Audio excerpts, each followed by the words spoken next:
يا ابني هو انت بترفع ايدك ليه؟ انا لسه اصلا ما رفعتش السلاح. احنا بنعمل فن يا استاذ مش لعبه. كل ما اقعد مع نفسي كده يا كبير وافكر واعرف اني اصلا مش حقيقي واني مجرد رسوم متحركه بزعل. طب ما احنا رسوم متحركه برضو زيك وزي الفل عايشين يعني عادي. بقول لك رسوم متحركه يعني بضغطة ماوس يعمل لي صلع. ما كانش ده قراري، ما كانش باختياري، ما كانش فيه قدامي غير هروب اضطراري. ايه ده، ما عندكش حاجه لعمرو دياب؟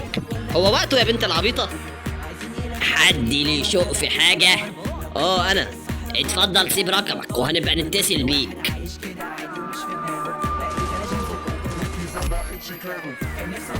امي يا سالم. مالها امك يا منتصر؟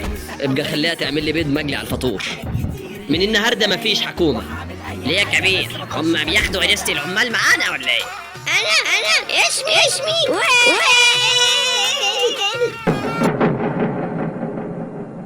ده انت لو وائل الابراشي هخاف اكتر من كده والله.